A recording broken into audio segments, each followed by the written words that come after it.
Students, तो आज के लेक्चर्स में हम ये सीखने वाले हैं आईआर सेंसर की इंटरफेसिंग ESP32 के साथ कैसे करना है और इस सेंसर की वर्किंग के अकॉर्डिंग हम डेटा को रीड कैसे करेंगे। रीडिंग के बाद हम एलसीडी पे प्रिंट कराने वाले हैं। ठीक है, तो आज के लेक्चर्स में हम बिल्कुल डिटेल्स में सीखेंगे और सबसे ज़्यादा फोकस रहेगा मेरा प्रोग्रामिंग के पार्ट में। ठीक है, प्रोग्रामिंग के पार्ट में हम बेसिक्स जो भी होगा मैं सारी चीज़ें एक्सप्लेन करने वाला हूँ और मैं ESP32 के साथ सिंगल सिंगल डिवाइसों की इंटरफेसिंग देखेंगे ताकि आगे चल के बहुत आसान हो जाए हमें प्रोजेक्ट बनाने में। ठीक है, देखिए स्टार्ट करते हैं। अब जैसे कि देखिए हमारा ये इसको बोलते हैं इंफ्रारेड ऑब्स्टेकल अवॉइडेंस सेंसर या फिर IR सेंसर बोल लो इसका सिंपल वे में। अब ये उसका सेंसर होता है हमारा। जो इस सेंसर का वर्किंग समझते हैं पहले कि वर्क कैसे करता है। वो चीज़ समझने के लिए हमें इसके पिन को भी जानना पड़ेगा। जैसे कि देखिए हमारा ये जो सेंसर है, इस सेंसर के पिन से देखिए क्या होते हैं। अब इसके सेंसर के पिन देख सकते हैं आप, इसमें 1 2 3 पिन होते हैं। ठीक है, पिन में से देखिए एक होता है आउटपुट पिन, दूसरा VCC, तीसरा ग्राउंड पिन। 3 पिन होते हैं जिसको मैंने यहाँ पे डिफाइन किया, ground pin, VCC pin, output pin. और इसमें 2 LEDs होती हैं। एक LED होती IR ट्रांसमीटर, एक LED होती IR रिसीवर और ये हमारा हट है पोटेंशियोमीटर। अब ध्यान से देखिए ये वर्क कैसे करता है। अब जो IR ट्रांसमीटर वाली LEDs है, ये वाइट वाली LED, ये एक लाइट इमिट करेगा। जब भी इसको हम पावर देंगे एक लाइट इमिट करेगा जो ह्यूमन आई नहीं देख सकती उस लाइट को। ठीक है, इमिट करने के बाद इसके सामने जो भी ऑब्जेक्ट रहेगा, ऑब्जेक्ट वाली लाइट पड़ेगी, पड़ने के बाद वो रिफ्लेक्ट होगी। रिफ्लेक्ट के बाद ये जो रिसीवर वाली लाइट होगी ब्लैक वाली, वो इसी लाइट को डिटेक्ट करेगी। डिटेक्ट करने के बाद ये जो आउटपुट पिन है इसकी वैल्यू चेंज होगी ऑब्जेक्ट के अकॉर्डिंग। और पोटेंशियोमीटर का काम क्या है, ऑब्जेक्ट और ट्रांसमीटर के बीच के डिस्टेंस को एडजस्ट करना। कितने डिस्टेंस के, मैक्सिमम डिस्टेंस और मिनिमम डिस्टेंस पे ऑब्जेक्ट को ये डिटेक्ट कर सकता है। तो हम पोटेंशियोमीटर से हम सेट कर सकते हैं 2 सेंटीमीटर से लेके 30 सेंटीमीटर की डिस्टेंस तक सेट कर सकते हैं पोटेंशियोमीटर की। इतने डिस्टेंस से लेके 30 सेंटीमीटर की डिस्टेंस के ऑब्जेक्ट को ये डिटेक्ट कर सकता है। ठीक है, हमारा ये पोटेंशियोमीटर एडजस्ट करता है। अब ध्यान से देखिए, में 2 LEDs भी होती हैं। एक पावर LED, जब भी पावर देंगे यहाँ पे LED ऑन हो जाएगा, और यहाँ पे स्टेटस LED। अब स्टेटस LED और आउटपुट पिन वर्क कैसे करता है ये चीज़ समझते हैं। ध्यान से देखिए, जब भी ऑब्जेक्ट होगा इसकी रेंज में, जब रेंज सेट करेंगे और हम इसके सामने जब भी कोई, जैसे मैंने हाथ रख दिया, इसके सामने ऑब्जेक्ट है, ऑब्जेक्ट होने पे जो आउटपुट पिन है उस पर वैल्यू लो मिलेगा, लॉजिक वैल्यू लो, या फिर आप इससे समझ लो 0 और ये मान लो 1। लॉजिक वैल्यू लो या 0 वैल्यू मिलेगा आउटपुट पिन पे। इसके अकॉर्डिंग ये क्या समझेंगे, ऑब्जेक्ट प्रेजेंट है हमारा। ठीक है, इसके सामने ऑब्जेक्ट होने पे रेंज की डिस्टेंस रेंज पे अगर ऑब्जेक्ट होगा, आउटपुट पिन पे वैल्यू लो या तो 0। और इस कंडीशन में जो LED होगी, LED की स्टेटस होगी ऑन, तो यहाँ पे LED ऑन हो जाएगी, ये वाली LED। और इसके सामने मैंने ऑब्जेक्ट नहीं रखा, 2 सेंटीमीटर से 30 सेंटीमीटर की रेंज में कोई भी ऑब्जेक्ट नहीं है, तो आउटपुट पिन का जो है ये पिन, इस पिन पे वैल्यू मिलेगा हाई, और हम क्या प्रिंट करा सकते हैं, ऑब्जेक्ट नॉट डिटेक्टेड, और स्टेटस LED जो है ये LED ऑफ रहेगी। तो ये इसका सिंपल सा वर्किंग प्रिंसिपल हो गया। अब इसके वर्किंग प्रिंसिपल के अकॉर्डिंग हम अपने प्रोग्राम को करेंगे। प्रोग्राम करने के बाद हम रीडिंग लेंगे। देखिए इस पे वैल्यू डिजिटल वैल्यू मिलेगा, या तो 0 या तो 1। ठीक है, अब हमें रीडिंग क्या लेना है, हमें रीडिंग लेना है डिजिटल वैल्यूज को। डिजिटल वैल्यू को रीड करने के लिए जो भी हम प्रोग्रामिंग में फंक्शन यूज करने वाले हैं, डिजिटल रीड फंक्शन। ठीक है, digital read function. Digital read function से डिजिटल वैल्यू 0 और 1 वैल्यू, या तो हाई और लो के फॉर्म में वैल्यू को हम रीड करेंगे। रीड कैसे करना है, माइक्रो कंट्रोलर का यूज करके। और माइक्रो कंट्रोलर रीड कैसे करेगा, हम इस पर प्रोग्राम करेंगे। प्रोग्रामिंग करने के बाद हमें प्रोग्रामिंग के अकॉर्डिंग ये डेटा रीड करेगा। रीड करने के बाद उसको हम LCD पे प्रिंट करा लेंगे। ठीक है, तो अब हम इसके कनेक्शन को देख लेते हैं कि इसके कनेक्शन हमें कैसे करना है। सर्किट डायग्राम इसको समझ लेते हैं। ठीक है, अब ध्यान से देखिए, इसका कनेक्शन कर लेते हैं। यहाँ पे मैंने डायग्राम बनाया हुआ है। ठीक है, ये डायग्राम समझते हैं। देखिए LCD से रिलेटेड मेरा लेक्चर चल रहा है। टेम्परेचर सेंसर हो या कोई सॉइल मॉइस्चर सेंसर या रेन सेंसर, सारे सेंसर से रिकॉर्डिंग मेरा LCD चल रहा है।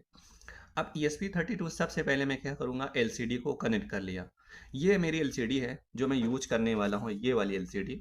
ये है 16x2 I2C LCD। इस LCD की इंटरफेसिंग करूंगा क्योंकि जो भी डेटा हमारा मिलेगा उसको हम LCD पे प्रिंट करके देखने वाले हैं। तो देखिए मैंने क्या किया, इसके ये जो ESP32 का ये जो पिन है, यहाँ पे ग्राउंड पिन होता है, तो LCD ग्राउंड कनेक्ट कर दिया, पावर दे दिया 5 वोल्टेज यहाँ से, SCL पिन को 22 से और SDA पिन को 21 से, और ये कम्युनिकेशन होगा I2C कम्युनिकेशन प्रोटोकॉल। अब हमें कनेक्ट करना है सेंसर, ये वाला सेंसर। इस सेंसर की कनेक्शन करने के लिए हमें क्या करना पड़ेगा, इसे पावर देना पड़ेगा। पावर देने के लिए हमें क्या 5 वोल्टेज से कनेक्ट कर दिया और मैंने इसके ग्राउंड से कनेक्ट कर दिया। अब इस पे आउटपुट पे डिजिटल आउटपुट वैल्यू मिलेगा, या तो 0 या तो 1। क्या मिलेगा, 0 और 1। 0 और 1 रीडिंग करने के लिए किसी एक GPIO पिन को आप सेट कर सकते हैं। तो मैंने क्या किया, GPIO पिन 12, पिन नंबर 12, तो मैंने पिन नंबर 12 को यूज किया है। देखिए ये पिन नंबर 12 है। ये क्या करेगा, इस पिन से ये वैल्यू है, इसको हम रीड करेंगे। और रीड कैसे करना है वो हम अपने फंक्शन के अकॉर्डिंग रीड करने वाले हैं, और इसके लिए हमें कोई लाइब्रेरी अटैच करने की ज़रूरत नहीं है, क्योंकि ये सिंपल वर्क करता है, इसमें कुछ भी लॉजिक नहीं है, सिर्फ 0 और 1 वैल्यू मिलेगा। लॉजिक या तो 5 वोल्टेज या तो 0 वोल्टेज मिलेगा। 5 वोल्टेज के लिए देखिए वो लॉजिक वैल्यू 1, 0 वोल्टेज के लिए लॉजिक वैल्यू 0। ठीक है, ये यहाँ पे 5 वोल्टेज और 0 वोल्टेज इसके आउटपुट पिन पे मिलता है, वही वैल्यू हमें रीड करना है। ठीक है, अब रीड करने के लिए देखिए हमें क्या करना पड़ेगा, अब हमें एक सिंपल से प्रोग्राम करना है। प्रोग्रामिंग करने के लिए देखिए मैंने क्या किया, LCD के लिए मैंने क्या किया, यहाँ पे ये चीज़ समझते हैं, ध्यान से देखिए। LCD के लिए मैंने लाइब्रेरी अटैच कर ली और LCD का मैंने ऑब्जेक्ट बना दिया। LCD का फर्स्ट लेक्चर मैंने अपलोड कर दिया है, डिटेल्स में समझाया हूँ, मुझे ये चीज़ एक्सप्लेन करने की ज़रूरत नहीं है। ठीक है, जो डिवाइस है उसको एक्सप्लेन करूँगा, LCD तो मैंने बता चुका है। ठीक है, LCD हमारे LCD का ऑब्जेक्ट हो गया, LCD के लिए लाइब्रेरी अटैच कर ली। अब मैंने क्या किया, ये जो पिन है इसका आउटपुट पिन, इस आउटपुट पिन को हम कांस्टेंट की तरह यूज करने वाले हैं, तो मैंने इसको डिफाइन कर लिया। ठीक है, इस वाले पिन का एक नाम रख दिया, कांस्टेंट डिफाइन कर लिया। ये हमारा कांस्टेंट है, उसमें वैल्यू पिन नंबर 12। तो जब भी आप इसको इनपुट की तरह वाइट सेटअप में इनिशलाइज करेंगे तो पिन नंबर 12 हमारा इनिशलाइजेशन हो जाएगा, कि पिन नंबर 12 को हम इनपुट की तरह यूज करने वाले हैं। ये हमारा माइक्रो कंट्रोलर समझ जाएगा इस प्रोग्रामिंग के अकॉर्डिंग। ठीक है, तो अब हम डिफाइन कर लिए पिन को, ये जो कांस्टेंट डिफाइन किया इसके लिए, और पिन 2 को असाइन कर दिया। अब इसके बाद अब हमें क्या करना है, हमें वाइड सेटअप में इनिशियलाइजेशन करना पड़ता है चीज़ों को, कि LCD के बैकलाइट को ऑन कैसे करना है, और हम माइक्रो कंट्रोलर के किस पिन को इनपुट की तरह और आउटपुट की तरह यूज कर रहे हैं, ये चीज़ें हमें सेटअप में बताना पड़ेगा। और सेटअप फंक्शन एक ही बार वर्क करता है, तो मैंने क्या किया, वाइड सेटअप में मैंने क्या किया, LCD को इनिशलाइज कर लिया, LCD की बैक लाइट को ऑन कर दिया इस फंक्शन से। अब उसके बाद आप जब भी माइक्रो कंट्रोलर के GPIO पिन को इनपुट की तरह या आउटपुट की तरह यूज कर रहे हैं, उसे हमें वाइड सेटअप में इनिशलाइज करना पड़ेगा। इनिशलाइजेशन के लिए हमें क्या करना पड़ता है, पिन मोड फंक्शन यूज करते हैं। ठीक है, ये सेटअप हो रहा है, माइक्रो कंट्रोलर ये चीज़ समझ जाएगा। ठीक है, आप जैसा कह रहे हैं वैसा हम वर्क करने वाले हैं। ये चीज़ हम अपनी लैंग्वेज में माइक्रो कंट्रोलर को समझा रहे हैं। ठीक है, ये हमारी लैंग्वेज है, इस लैंग्वेज को माइक्रो कंट्रोलर समझेगा। समझने के लिए कंपाइलर इस कोड को मशीन लैंग्वेज में कोड में कन्वर्ट कर देता है, सिंपल सा है। ये हमारी लैंग्वेज है, इसको डायरेक्टली नहीं समझता, इसके बैकग्राउंड की जो कन्वर्ट 0101 वैल्यूज है उसको ये समझता है। ठीक है, ये सारी चीज़ें हम इसको समझा रहे हैं कि ऐसे ऐसे वर्क करना है आपको। ठीक है, तो ये रहा pin mode function. Pin mode function के अंदर जो हमारा पिन नंबर 12 है, इनपुट की तरह यूज करने वाला हूँ, क्योंकि हम रीडिंग लेना चाहते हैं। पिन नंबर 12 को मैंने कनेक्ट किया हुआ है सेंसर पिन से, तो जो भी पिन नंबर 12 पे वैल्यू आएगा ये रीड करेगा। ठीक है, इसलिए यहाँ पे इनपुट पास किया। तो बिल्कुल बेसिक तो मैंने आर्डिनो में सिखाया हुआ है आपको, इनपुट पिन मोड फंक्शन क्या होता है, digital read digital right function क्या होता है, डिटेल्स में मैं समझाया हूँ, वहाँ पे सीख सकते हैं। ठीक है, यहाँ पे होने के बाद अब मैंने क्या किया, तो ये चीज़ होने के बाद अब मैं चलता हूँ वाइड लूप में। ठीक है, यहाँ पे देखिए मैंने क्या किया, वाइड लूप में मैं गया। वाइड लूप में हमारा फंक्शन जो प्रोग्राम लिखते हैं वो रिपीटिव टाइम चलता रहता है बार बार। तो हमें सबसे पहला काम क्या है, जो भी इसकी आउटपुट पिन पे वैल्यूज आ रही है उसको हम रीड करना चाहते हैं, पहले हम रीडिंग लेंगे। ठीक है, अब रीडिंग लेने के लिए डिजिटल वैल्यूज को रीडिंग लेने के लिए, या तो 0 और 1 वैल्यूज को रीड करने के लिए हम फंक्शन यूज करते हैं डिजिटल रीड फंक्शन। और किस पिन से, पिन नंबर 12 पे। पिन नंबर 12 पे जो भी वैल्यूज़ हैं, अब ये फंक्शन क्या करेगा, 0 और 1 वैल्यू रीड कर लेगा। रीड करने के बाद उसको हम स्टोर करेंगे। टाइप क्या है, इंट टाइप का डेटा, तो इसको वेरिएबल डिफाइन कर लिया, इंट टाइप का वेरिएबल, और ये हमारा स्टेट नाम रख दिया। कुछ भी ना, एक्स वाई जेड कुछ भी नाम रख सकते हैं वेरिएबल को, ठीक है। यहाँ पे आपने रख दिया, क्या वैल्यू आ सकती है, या तो 0 या तो 1, ये तो वर्किंग के अकॉर्डिंग होगा। स्टेट इस वाले वेरिएबल बॉक्स में ये वैल्यू स्टोर हो जाएगा। जो भी रीडिंग लेगा सेंसर से माइक्रो कंट्रोलर, उसको यहाँ पे स्टोर कर लेगा मेमोरी में, ये खुद के मेमोरी में स्टोर कर लेगा। स्टोर करने के बाद अब हमें क्या करना है वो चीज़ समझते हैं। देखिए, अब हम चलते हैं, एक कंडीशनल स्टेटमेंट लगाते हैं। इफ एल्स होता है ना, कंडीशनल स्टेटमेंट में दो वैल्यूज को कंपेयर करके हम चेक करते हैं कि हमारी कंडीशन ट्रू है या फॉल्स है। सिंपल सा बेसिक कॉन्सेप्ट है। इफ के अंदर मैंने क्या लिखा है, एक स्टेटमेंट लिखा हुआ है। इफ जो इसके अंदर वैल्यू है, इफ जो इसके अंदर वैल्यू, उसको मैंने क्या किया, इक्वल टू लो।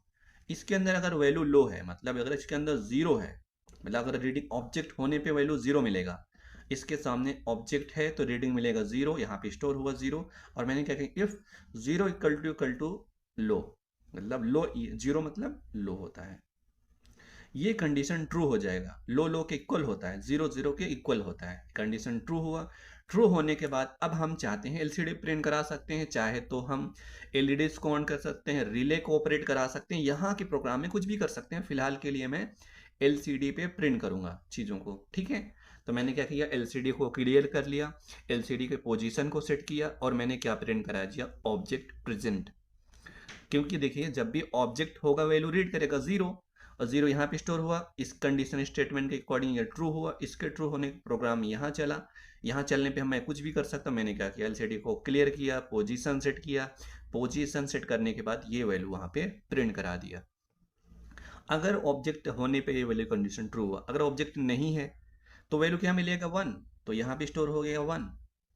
अब 1 इक्वल टू लो, ये कंडीशन ट्रू हो ही नहीं, सब फॉल्स है, 1 0 के बराबर नहीं होता, तो प्रोग्राम यहाँ पे नहीं चलेगा, तो प्रोग्राम हमारा इल्स कंडीशन में ऑटोमेटिक जाएगा, ठीक है। तो अब हम चलते हैं इल्स कंडीशन पे। अब इल्स कंडीशन में देखिए मैंने क्या किया, देखिए इल्स कंडीशन में मैंने क्या किया, एलसीडी को क्लियर किया, क्लियर करने के बाद पोजीशन सेट किया, और LCD dot print object not present. जब ऑब्जेक्ट प्रेजेंट होगा तो एलसीडी के फर्स्ट रो में प्रिंट कराएंगे ऑब्जेक्ट प्रेजेंट, एलसीडी पे नीचे वाले रो पे प्रिंट कराएंगे जब ऑब्जेक्ट डिटेक्ट नहीं होगा। तो अब हम चलते हैं, इसके प्रोग्राम को अपलोड कर लेते हैं, ठीक है। तो मैंने क्या किया, देखिए बोर्ड कनेक्ट कर लिया है, ये जैसे ये इसका, ओके, बोर्ड कनेक्ट कर लिया है। अब हम चलते हैं प्रोग्राम को अपलोड कर लेते हैं। अपलोड करने के बाद हम इसकी कनेक्शन को भी देखेंगे, जैसे मैं डायग्राम में बनाया हुआ है। कनेक्शन के बाद हम इसके वर्किंग को समझते हैं, ओके।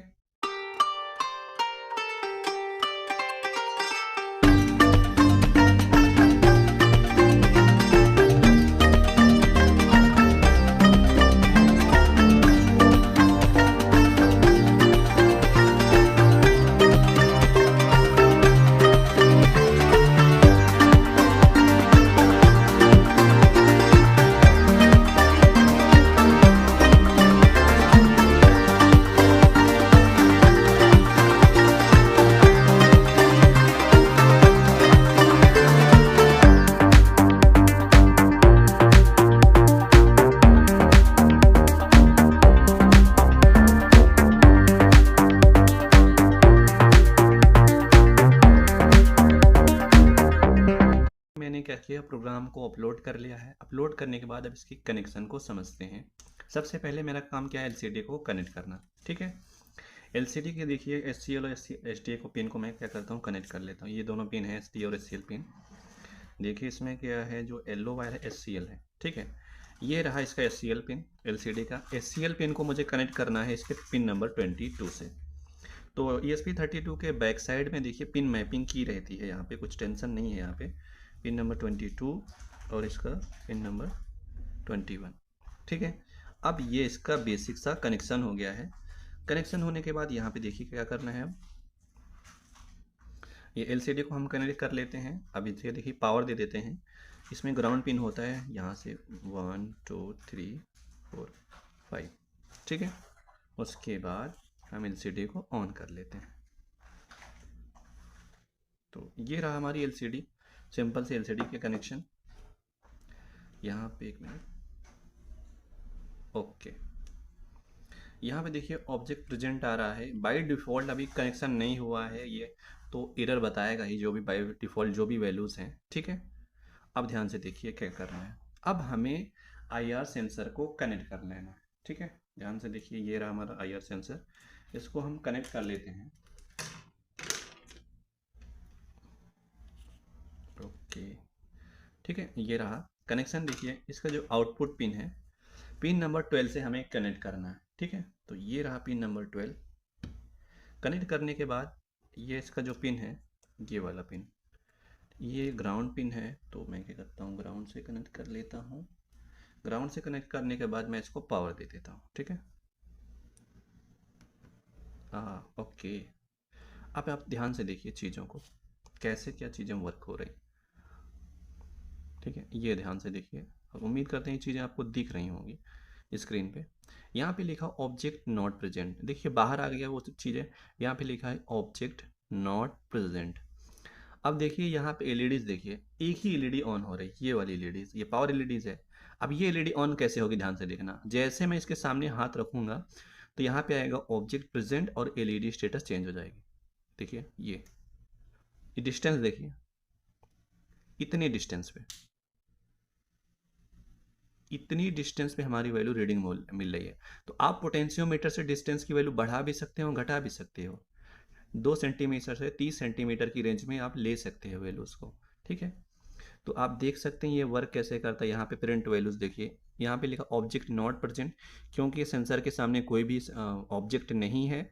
अब ये इस पर डेटा कैसे मिलेगा, ध्यान से देखिए। अब इस पर एलसीडी देखिए क्या प्रिंट होगा। मैंने क्या किया, इसके सामने हाथ रख दिया, ठीक है। एलईडी देखिए, एलईडी भी ऑन हो गई है और लिखा है ऑब्जेक्ट प्रेजेंट, ठीक है। तो देखिए ये रहा हमारा बेसिक सा आईआर सेंसर की प्रोग्रामिंग, जो ESP32 के साथ हमें सीखना था। देखिए इसके एप्लीकेशन बहुत सारे हैं। अगर आपको बेसिक नहीं मालूम है ना, तो एप्लीकेशन पे जाने का कोई फ़ायदा नहीं है। बेसिक सीखोगे, देखना आप खुद से प्रोजेक्ट बहुत अच्छा बना सकते हो अगर बेसिक नॉलेज अच्छा होगा, ठीक है। तो उम्मीद करते हैं आपको ये समझ में आया होगा। मिलते हैं अब नेक्स्ट लेक्चर पे। Okay, thank you.